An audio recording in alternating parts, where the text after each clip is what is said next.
Hello.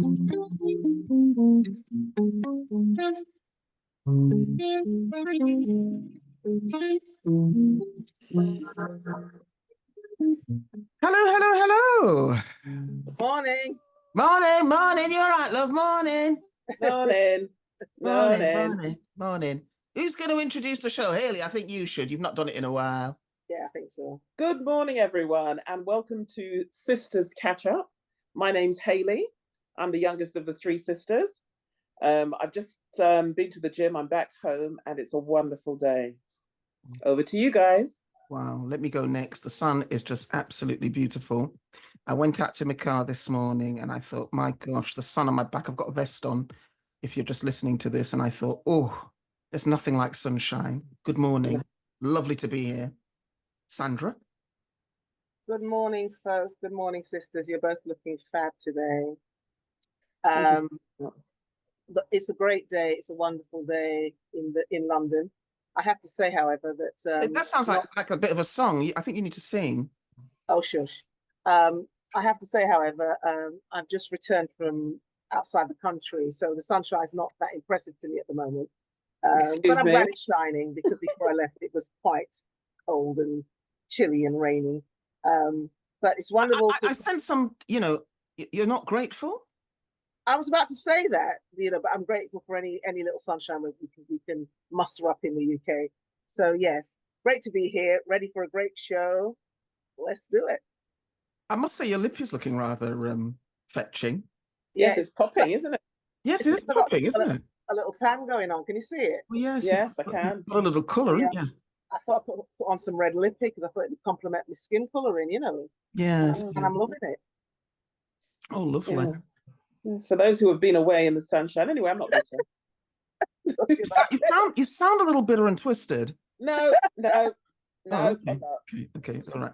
So who's going to kick off? Sandra, I think we let's hear from you. And I mean, you started to diss our sunshine in London City. What was so great about where you were? Okay, so I went off to Morocco with my daughters. Why? And yeah, it was wonderful. Why? Wonderful. It was a milestone birthday, and I won't say which one, but you can probably guess. So yeah, we went off and we had a fab time. We ate lots. We went on lots of excursions. Sorry, can I just ask what part of Morocco you went to? Agadir. Was it Agadir? Oh, okay. Agadir. Not Marrakesh, because we thought, we were going to be too close to the city. So we were kind of near the coast, and yeah, it was just wonderful. We stayed at a lovely hotel. We were treated like princesses. The princesses you are. The princesses. Well, I'm a queen actually, but okay, I'll take. Beg your pardon, love you. And we went hiking, and we went to various places where they were making things. So we watched them making jewelry, silver jewelry, picked up a few pieces because I like my silver. Went to watch them make pots and what's that oil they have there? What's that? Argan today, but it's not baby brain. Argan oil. Argan oil. Thank you. We watched them making argan oil. Spent a shed load of money on that because me. You just have to tell me something about the good things that then you're sold, and you don't have to convince me too much. So but it's all natural stuff, and it was just lovely. So Agadir was it's God, you're really in the desert there. Everything's so dry and arid. Unlike the Caribbean, because in terms of I was kind of comparing it to Dominica.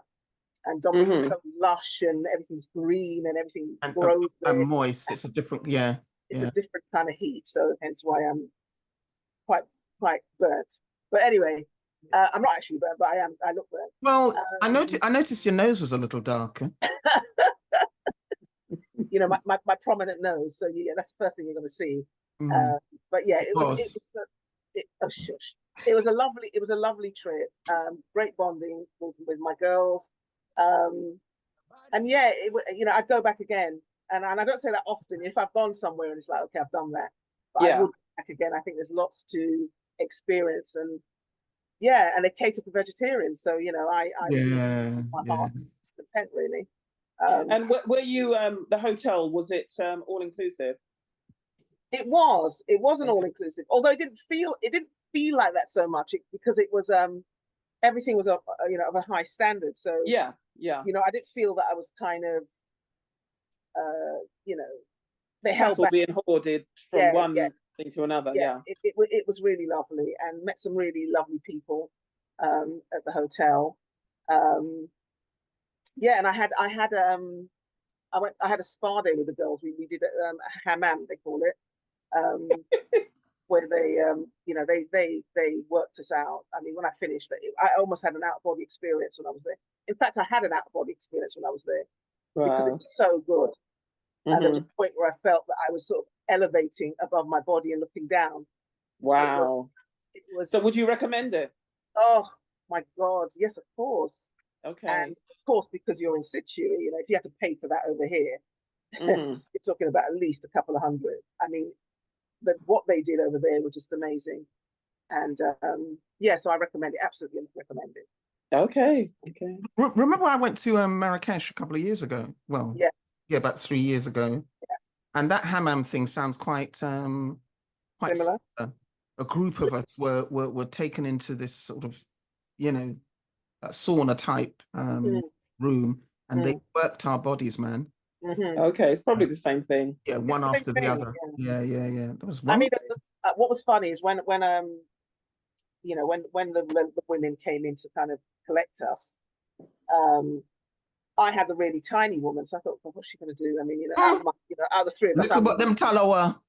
well, yes, indeed. And you know, I thought, oh God, she should probably stop over with someone else because I can't see her doing much to me. You know, I'm obviously tall and I'm bigger than my girl. So, but when I tell you this little woman Mm.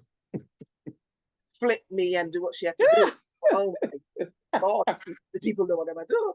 So yeah, it was lovely. It was lovely. I had a fantastic. Goes to the old saying, looks can be deceptive.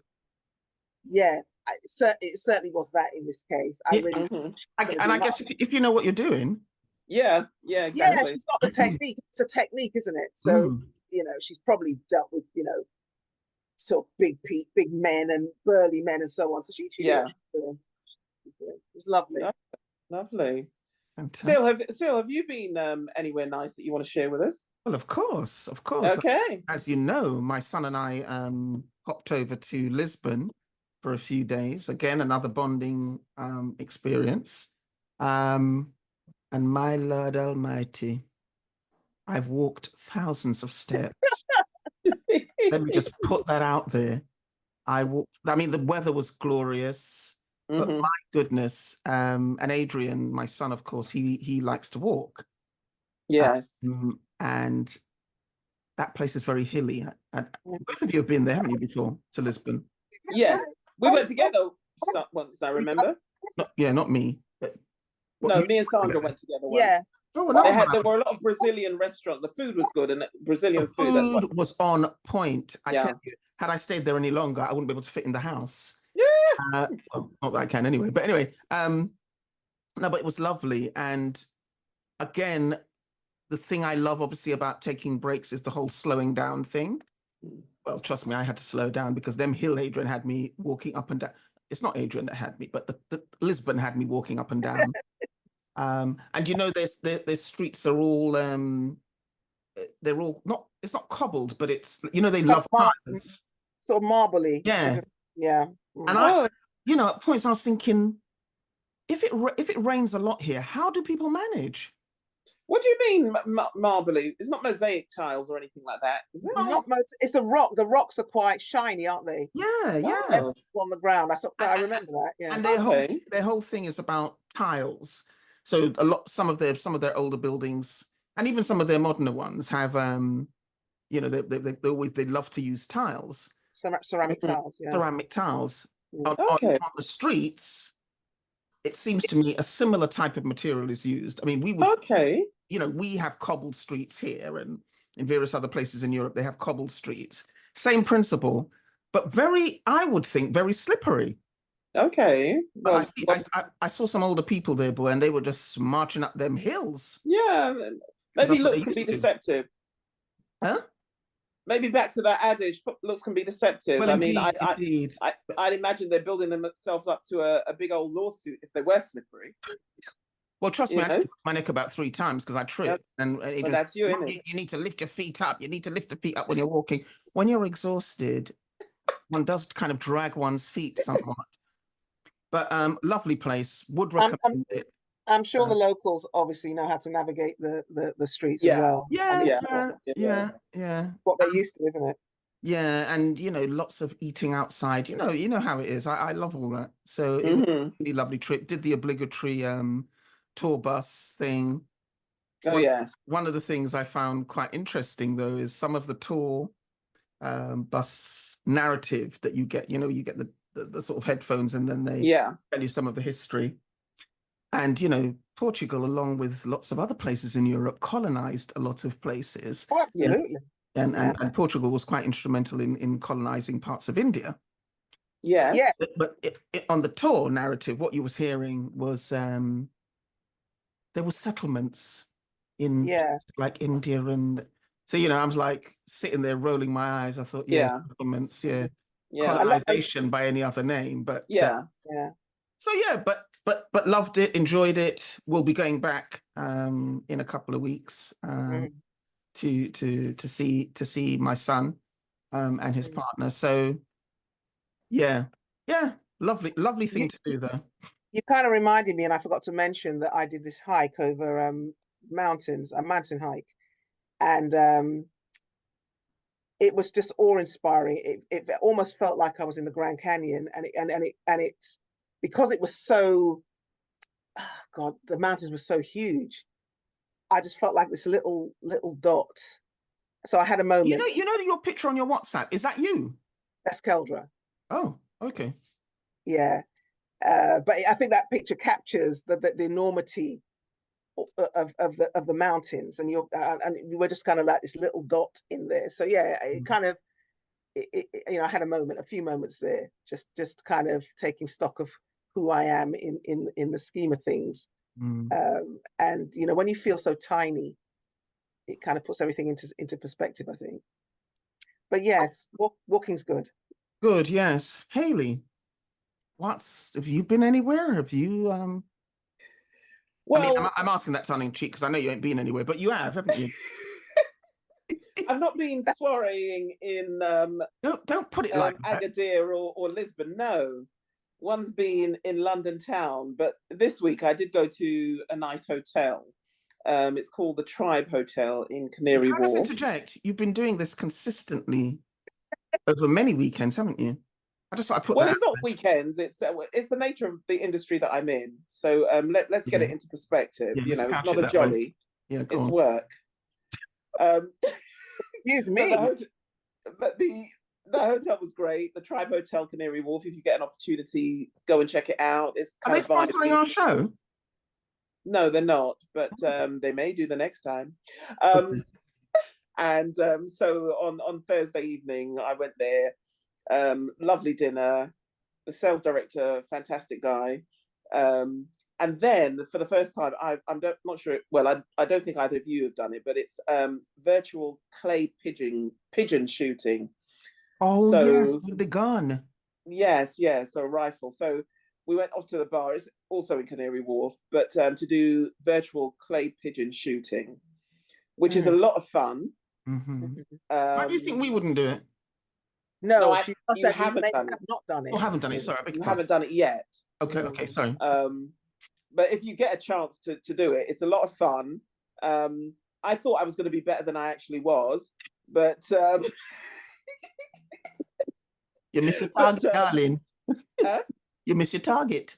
Well, I didn't miss a target. I didn't miss a target most of the time. A few times, I would imagine. Sorry? I said a few times, I would imagine. Well, yes, but it was good. It's good fun. So, so did that in the evening and then stayed over in Canary Wharf, which is, I mean, I've not been to Canary Wharf for years. And you walk out of the station and it's it reminded me a bit of Manhattan in New York, where these high-rise buildings, and it's just buildings everywhere. Very buzzy, lots of bars, lots of restaurants. So it's quite nice in that respect. The water, lovely. But just the aesthetic has changed completely from what I remember of Canary Wharf. So again, if you have an opportunity to even just go there and have a drink or a bite to eat, that's Canary Wharf, London. Give it a go. I don't actually remember it from the past, to be honest. Okay. And what it was like in the past, to be honest. I've only sort of ventured up there because I've had to go to do something else. But yeah, I don't know. But you know what? As you were speaking, it's reminding me of King's Cross. Yeah. Behind the station where there are all those restaurants and stuff. And yeah, on Friday, oh God, it was so buzzy, vibey. There's a lot of building work happening in King's Cross as well, isn't there? Yeah, so huge developments going on. But I think, I mean, what where Sylvia's talking about, it's been like that for a few years. I think I used to work down there quite recently. So I always see it as a kind of a tale of two halves, because King's Cross has this very kind of modern, vibey side to it. Lots of kind of places to eat and socialize and so on. And you just have to kind of you exit the station from one end and you see that, but if you exit the station from the other end, you see Old King's Cross. You mean like Gray's Inn and all that sort of, Well, that side? Not so much. You're not really near. You're not far from Gray's Inn Road. I'm talking about walking towards Euston, and you see the estates and deprivation, and it's a very mixed bag there. So yeah, it's interesting, but it's what's happening all over London, isn't it? That kind of. I was going to say that's true of most of London, to be honest. Yeah. And that is, well, obviously no one wants to experience or see deprivation or what have you, but that is one of the charms of London, which I don't know if it's going to stay that way, but the fact that there is a place for everyone. I think London is now moving away, being gentrified. So the average Joe Bloggs can't afford to buy, can't afford to rent, can't afford to live in London. So I think that will become more and more prevalent over the coming years. It's interesting. Yeah, go on. Sorry. No, I'm just saying that, you can go to most places in London. At one end of the street, you see a £2 million house, and then it doesn't take much, a couple of streets away. And you're in a council housing estate with exposed to deprivation and all that entails. It's interesting you use the word charm there, because I don't actually see it that way. Because I think when you're rubbing up against kind of affluence and around the corner you have stark deprivation, I think it's probably quite difficult for the people certainly who are experiencing the hardship. Sort of, it's almost like we know it's unreachable for a lot of people. Yeah. So when you see these kind of social housing rubbing up alongside mansions or townhouses, and people are driving driving perhaps is not the thing, because people don't really drive in central London, but you can see affluence. It's almost like you're teasing people. I can't think of the word. This is what you could achieve or aspire. This is what you should be aspiring to. And it's not even what I see in London is like the two extremes. I don't even see the kind of in between. That I think that's being eroded. That kind of in between thing where most people kind of sat at one point.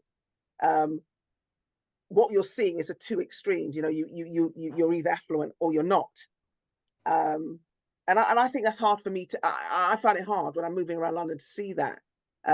Although of course I like to have a nice time. The times when I'm experiencing the social life, and I enjoy that. But I think for people, but we're not in central London. I think if I were living in central London, I think I would find it quite tough to sort of witness that on a day-to-day basis. Well, to be honest with you, I don't even think you need to go as far as central London. If you look at even some of the suburbs, you can see the stark differences there. I mean, we live in West London, and if you just go, we live sort of on the outskirts, if you like. But even within our sort of little conurbation, you just go a few miles up the road, You see these huge mansions. They look lovely. Again, it's almost as though, you know, you can't afford this.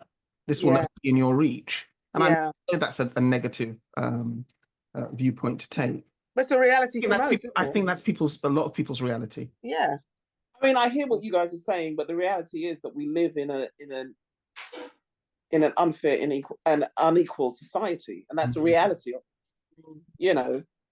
So unless you're tackling the root cause of the division, it always exists. I know there are places around the world that I've visited that you don't see. You see the affluence, and that's all there is. So that then says that you can't even go there because you are not in that bracket.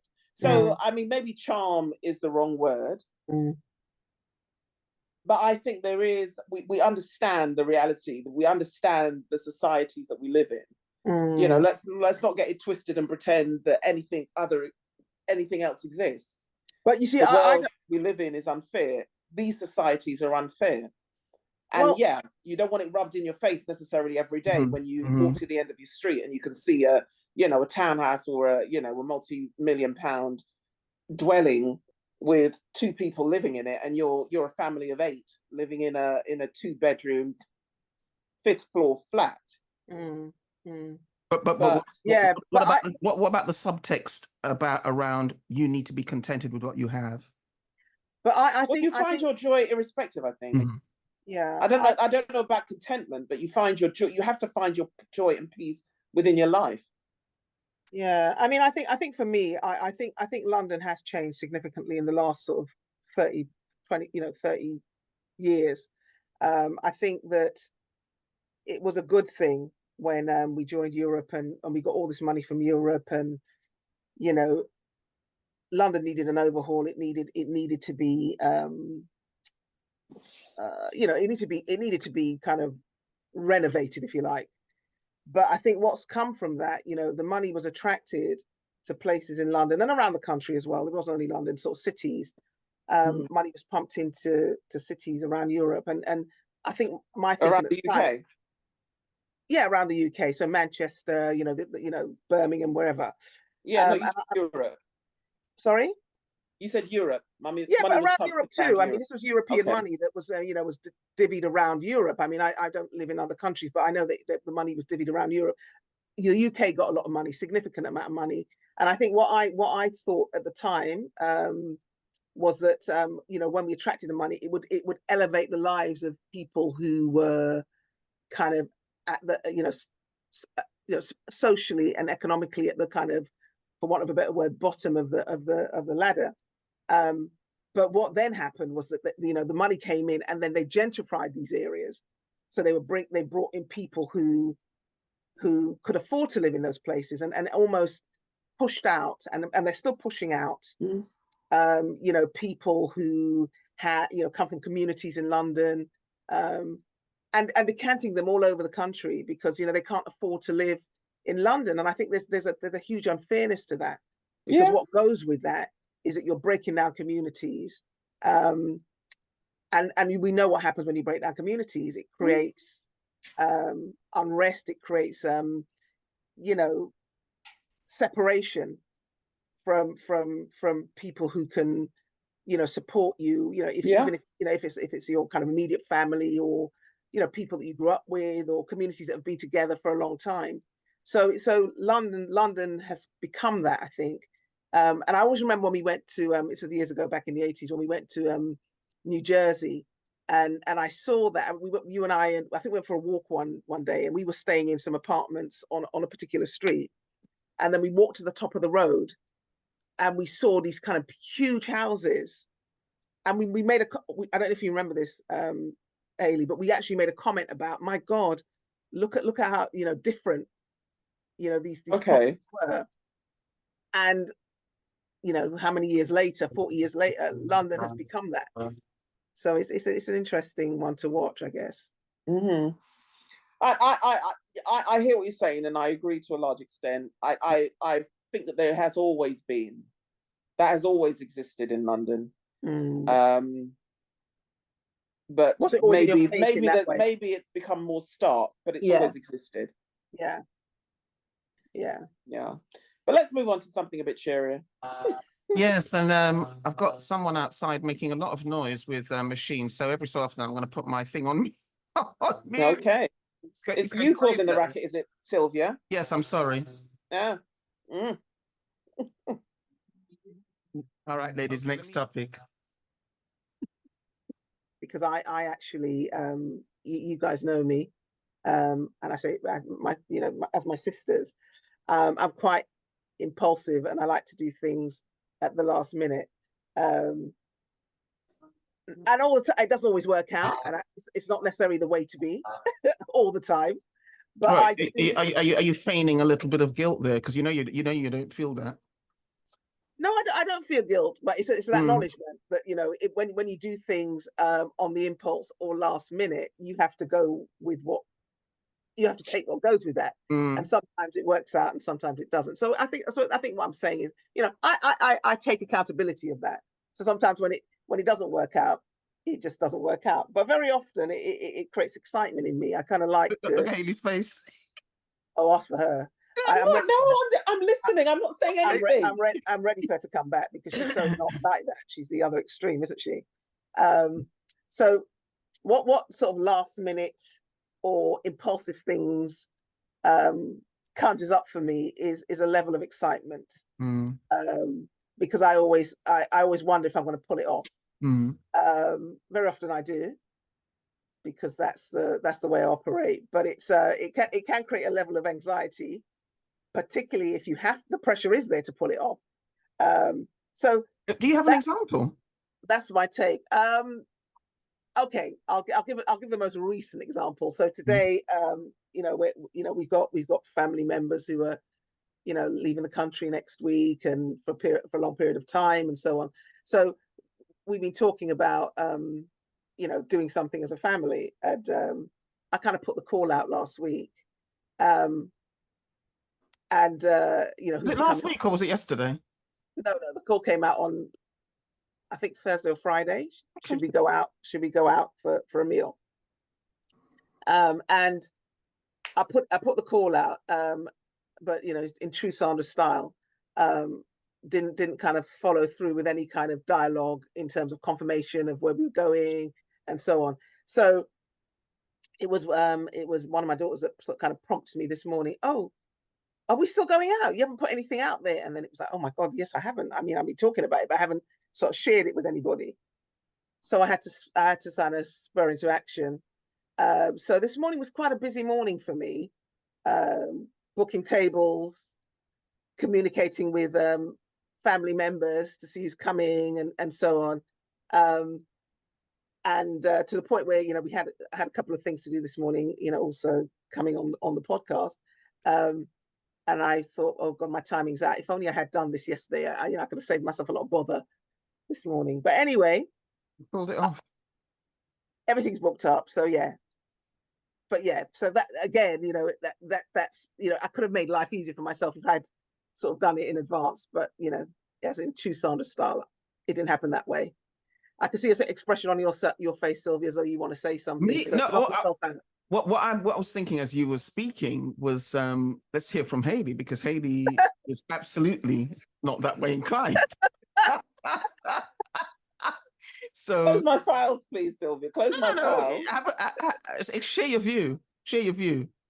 Well, I mean, as you say, I mean that level of anxiety doesn't thrill me. I avoid that at all costs. So, I mean, I know that I'm often charged as being El Capitano and wanting things to be just so. But I believe a stitch in time, as our mother would say, a stitch in time saves 9. So I do things in good time, with minimum stress levels, and get all my ducks lined up. Now, in life, that isn't always possible, but where I can, I do. I don't react well under pressure, and I think that is why I avoid putting myself under pressure. I don't react well. I don't like sort of like, you know, the above the water can appear calm, and then below the water you're frantically kicking. That isn't my default. I don't like operating in that way. But I take my hat off to you, Sarah, if you can operate in that way. But that's not me. I mean, to some extent, no, you can't. Hang on, I'm responding to her. Let me just say something. She didn't ask you a question. No, I'm going to respond. Okay. So what I'm saying is that I can be very organized. I can be that way, but that is not something. Certainly around work, I have to be more kind of ordered and so on. But in terms of my personal life, I think I'm more kind of in the moment, impulsive. Let me do this, and yeah, it's the way I am, and I accept that, and I see nothing wrong with it. I just accept who I am, and I go with it. But I hear you. You know, the whole thing about avoidance of stress. Stress is not good. We know that, and if that's what it creates in you, then it's not a good thing to do. Yeah. What about you, Sil? What are you? Somewhere midway? I'm somewhere midway. I'm actually now responding to a text because of this frantic activity that we have to get ourselves around over the middle of the day. I'm getting texts from my niece about what transportation arrangements should she make. So I'm trying to respond to her. I'm kind of midway. There is a degree of planning in some of the things I approach, most specifically work. But when it comes to sort of other things in my personal life, there are times when I just react and respond to things and roll with the punches and work harder at keeping my anxiety level down. So if things do feel somewhat kind of spontaneous and, oh God, I didn't plan for this, I quickly try to sort of, because even this morning, for instance, what we're doing now was not the way I'd planned my morning. My plan was church, podcast, and then, I do my radio show on Sundays. Because of Sandra's invitation, I've had to kind of reschedule that. And I managed. But yeah, typical Sandra style. But it is good. It is a good thing that you're able to roll with the punches sometimes. I mean, I think when I was younger, I was far more rigid. It was so, and that was just a way it is. I think as I've gotten older, even though I know what I like, how I like to function, I believe that I'm far less rigid. And acting on impulse can sometimes be a good thing. Can be lots of fun. Yeah. Let me put a little thing out there. In a couple of weeks, we're going camping. What's that going to be like? Because that's always quite stressful. I don't know if it's stressful. I wouldn't call it stressful. I think they're always things that we can't predict in advance, and I think that adds to the fun of it for me. The unpredictability of the weekend, and I think it puts you in that mindset. I'm not talking about the event itself. I'm talking about what leading up to it. I know what you're talking about, and I think for me, it's part of the weekend. It's part of what's going to come up this year. And I think in life you have to have, and certainly the times we're living in, you have to have a level of flexibility, because life is unpredictable. And I think the way I operate it puts me in good stead for that. Thinking in the moment, problem solving in the moment, doing things that you have to in the moment. I know it doesn't work for everybody. I get it, and a lot of people aren't wired that way, but I am, and I think it's helped me certainly in the current time that we live in to be to have this level of flexibility to kind of it kind of gets my creativity going as well when you have to come up with solutions. So to answer your question about camping, I think bring it on. We know that every year there's something, so let's see where it goes.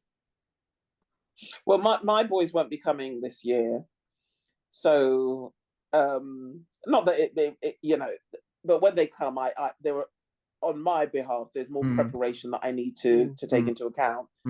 because I want them to have a good time, and but when it's just me that I have to consider, well, I can roll with the punches, isn't it? But I'll still be prepared. Little caveat, of course. Of course, yes, I'll still be prepared. So you asked a question. What's your take on it, Sylvia? I said you asked a question. Let's have your take on it.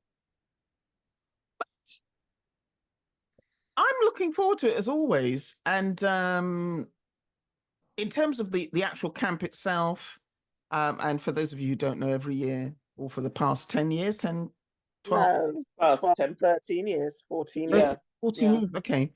We go away on a weekend camp, and our cousin Eva was the founder of the whole thing, and the whole point of it was for us as a family to experience different parts of the country, and get to know Britain a bit better, and engage with the countryside. That was the original idea, wasn't it? And each other. Oh yeah, Because, of course, each other.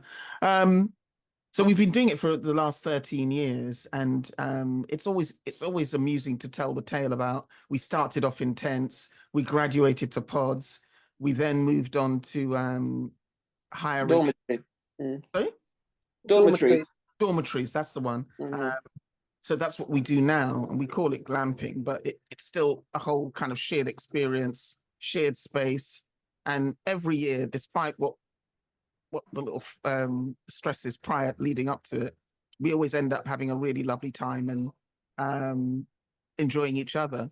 So I'm looking forward to that, and looking forward to seeing people that we probably only see once a year. Yeah. And our kids were going initially, and then of course they've grown up, they've pulled back, they're grown men and women, so they do their own thing. Although last year Adrian and Nat and Carly attended, so occasionally they come back in, but yeah, it's lovely, and we have some interesting personalities, and yeah, we just roll with it. So yeah, looking forward to that. We've got some lovely activities. One of my favorites is sip and paint. I find it so relaxing. I tend to sleep and paint, but well, yes, you do still, don't you? yes, but yes. Yeah, it's just a chilled weekend, no expectations, no, you're not obliged to do everything that's but just work at your own pace and have fun. Yeah, and I enjoy it. We do a nice long walk. Yeah, I tend not to do that. Might do this year though. Are you I tend not to do the walk, but I might do it this year. I too. I've got to prepare for a longer walk that I'm doing in September, but so I might do that. The other thing, of course, is this is all weather dependent. Well, that's what I was just about to say. The weather does, for me, determine how I spend my weekend. Yeah. Because if it's raining, which it has done for many a year, yes, I'm not venturing on any walk or doing any of the outdoor activities. I'm not that keen. But if the weather's good, who knows? So we'll keep your fingers crossed for us. That's all I can say. Keep your fingers crossed, and yeah, hopefully we'll have a nice time. Wonderful. Should we play a little track before we go into the next? Yeah, let's do that. Okay, I'm going to play something that actually probably people wouldn't have heard, and it's called "Friend of Me," and it's a little instrumental.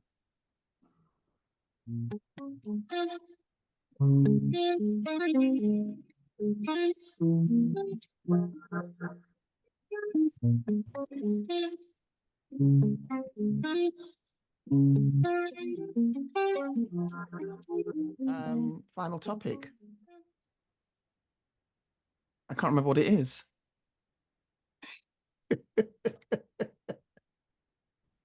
Do you know what? Before we go on to the final topic, I was watching something on TV last night in between sleep and wake. I don't know if anyone watched it. Haven't you got any quizzes for us? No questions today. I don't. But anyway, let me tell you what I was watching. Yeah. And it was shopping back in the well, they would say 60s, 70s, 80s, but obviously I don't remember the early part of it. But can you remember Green Shield stamps? Yeah. For those listeners who are in the UK, you might, as a kid, we used to collect them, innit? Yeah, Green Shield stamps. I used to be tasked with sticking them in the book. In the book.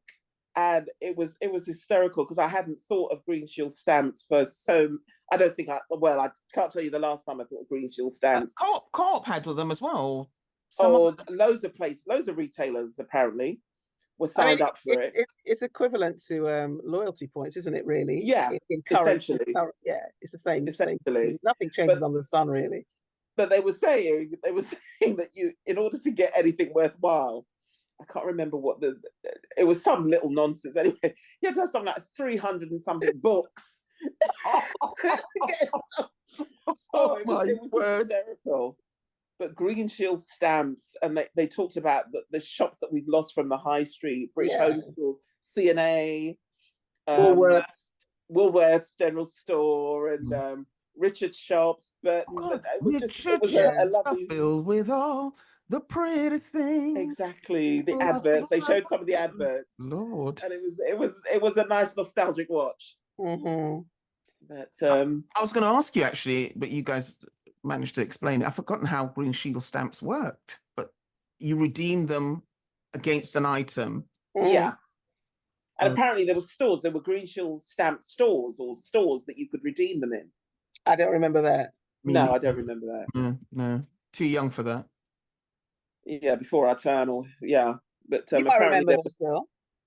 What did you say, Sandra? I said you might remember. You can shut up. So come on, ladies, let's have a quick. In actual fact, I must say, Hayley, that those questions you asked on our last episode, it did a lot of people thinking. So you must dredge up some more questions for us to ponder on, because there were some people who were absolutely in one camp or the other. This was the money, if you'd won the money, or or what choice would you make? And I think that got people going a bit. But there you go. Yeah, food for thought. Yeah, food for thought. Impulses, isn't it? We talk about impulses. But what I think we could potentially summarize with, because we've been traveling, we've we talked about living in the moment. We can talk about sort of plans for the next 5 years, maybe. That might be something that we can individually throw out one of our plans. I think the bucket list. The bucket list, yes. One of our things, and I think maybe travel related, in terms of maybe a country that we would like to visit. Okay, well, I'm happy to kick off. I was talking with my son, with Adrian, about this yesterday. I actually would like to visit Japan.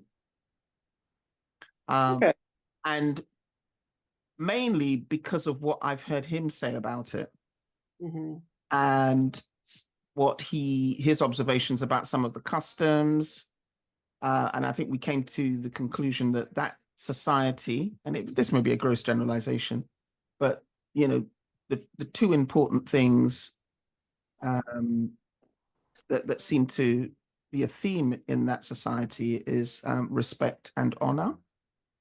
And he felt that very strongly when he was there, the way that people would greet you.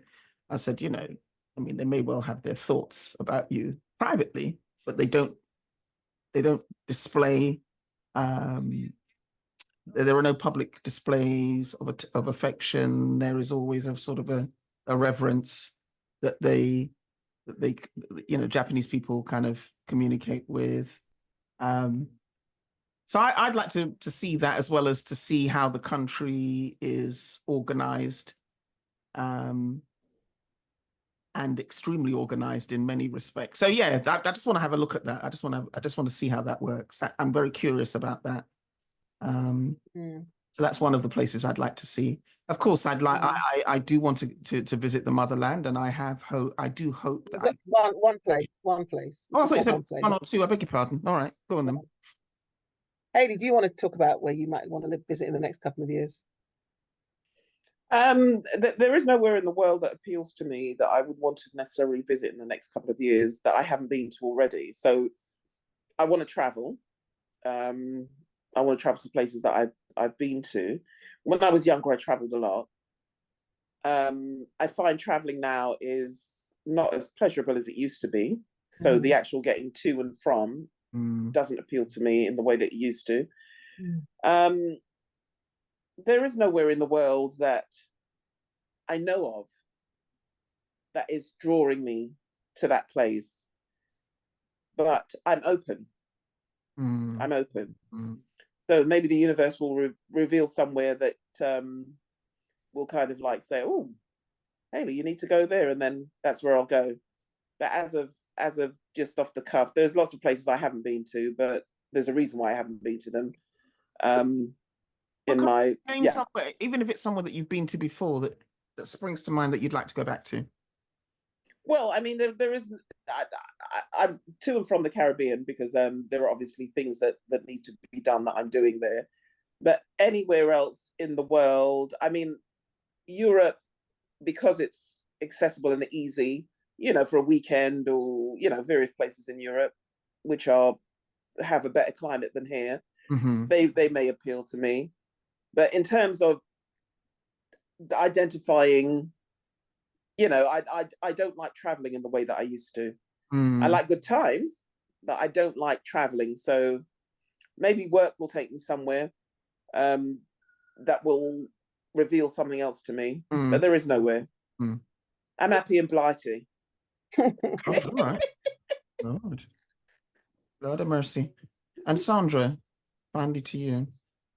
Yeah, I mean, I you know, like, you know, you all said I traveled a bit when I was younger. I haven't been to sort of Asia, and one of my daughters is going over to Australia for a year.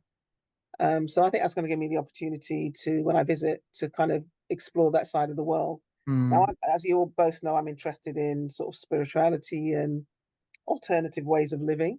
So I haven't been to Bali. I want to see Bali. I want to see Indonesia. Want to see Korea. So I think when she's over there, I'm going to do a trip that's going to encompass all those places, or maybe a couple of trips. Not relishing the flight time, because, you know, being stuck on a plane for hours and hours isn't one of my isn't something I look forward to. But I think I'll take the opportunity to go and visit places in on that side of the world. A place I'd really like to visit, and I don't think I can go there very easily, is Antarctica. Because I'm interested. I thought Sylvia was restricted to one place. You've named half the world, haven't you? Yeah. I'm only talking about that side of the world. Okay, I'll stop there. I'm so glad you pointed that out, though. Because she'll get it twisted and reframe it in some other way. That's you have to dry in, you know. You have to dry in. All right. So anyway. Yeah. I'm not saying nothing. Yeah, I'm big finger. No, I will leave it there.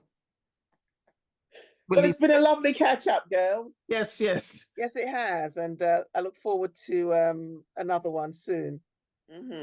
Yes.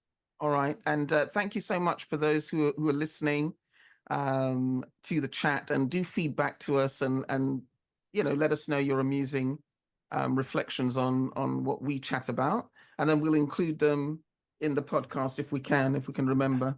You know, these menopausal moments one can't 1 minute to the next. What I would say is, remember to call or reach out or visit your nearest and dearest and have a chat, have a catch up. Because that's what we're doing. Yeah, that's what we're doing. All right, we're gonna leave with a little music. This one is Neng Makase, and you lot won't hear it, but I like it. All right, bye everyone. Bye. Are you ready now?